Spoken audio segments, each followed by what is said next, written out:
Salut à tous et bienvenue dans cette nouvelle vidéo tirée du chapeau. J'ai vu ça au cinéma, une nouvelle critique qui fait encore partie de la triplette des films que je n'ai pas trop appréciés ou que je n'ai pas apprécié du tout. Comme vous avez pu le voir dans le titre, il s'agit ce jour-ci de Le vieux qui ne voulait pas fêter son anniversaire. Vous avez déjà dû bondir un petit peu sur votre chaise en vous demandant comment ce film, autant attendu et qui a reçu de bonnes critiques, peut ne pas m'avoir plu. Je vous l'explique tout de suite. Mais d'abord, le synopsis. Le vieux qui ne voulait pas fêter son anniversaire, c'est l'histoire d'un homme qui vient juste d'avoir 100 ans et dont on se prépare dans sa maison de retraite à lui souhaiter un bon anniversaire, de s'enfuir.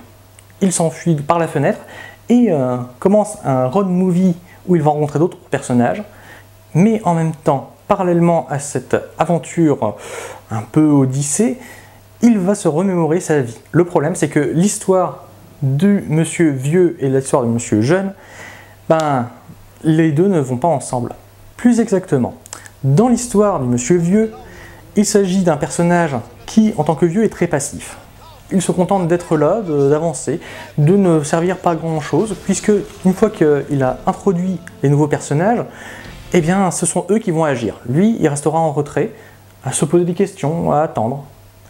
Tandis que dans sa version jeune, le vieux qui ne voulait pas fêter son anniversaire est un con, mais on ne sait pas pourquoi. C'est complètement dans le style Forrest Gump, qui est un de mes films préférés, mais avec un problème complet. Forrest Gump est un trisomique, donc on s'attend à ce qu'effectivement il soit un peu bizarre, un peu idiot, mais en même temps plein de candeur, plein de bonté. Là on ne sait pas pourquoi est-ce qu'il est comme ça, ce bonhomme-là.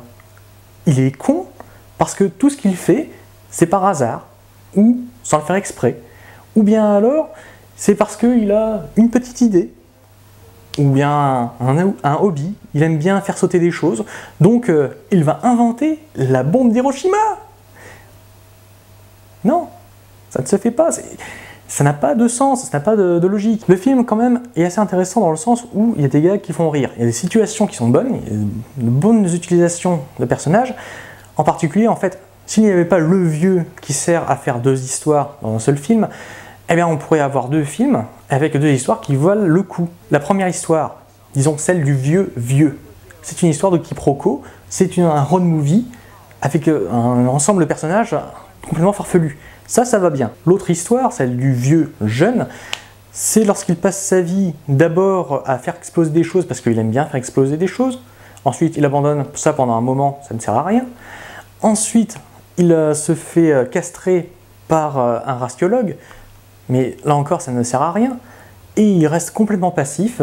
Ensuite, il se met à naviguer entre Est et Ouest durant la guerre froide. On pourrait avoir un bon truc dessus. Mais encore une fois, ce mec-là ne sert à rien. Il se contente d'être là, d'être présent. C'est un bibelot.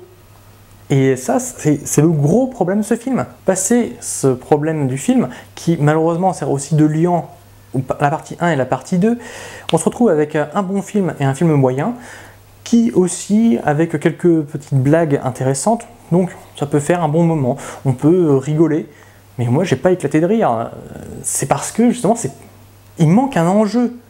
Quand tu as quelqu'un qui avance comme un fantôme, comme un zombie, tu t'attends à ce qu'il réagisse comme un zombie, tu t'attends pas à ce qu'il lui arrive des choses. Forrest Gump, il lui arrive des choses parce que il peut réagir avec son émotion. Dans Le vieux qui voulait pas fêter son anniversaire, on voit que ça vient de Scandinavie, parce que le mec, c'est un glaçon. Bref, je m'arrête là pour Le vieux qui ne voulait pas fêter son anniversaire. Comme vous l'avez compris, je l'ai trouvé plutôt moyen. En revanche, je sais qu'il y en a qui ont beaucoup apprécié. Si vous l'avez apprécié, n'hésitez pas à le dire en commentaire pourquoi vous l'avez apprécié. J'aime bien avoir des débats. Et si cette vidéo vous a plu ou non, n'hésitez pas à le dire encore une fois dans les commentaires, avec les pouces verts ou les pouces rouges. Et si vous êtes toujours intéressé, n'hésitez pas à vous abonner. Je vous dis à la prochaine, on se revoit au cinéma.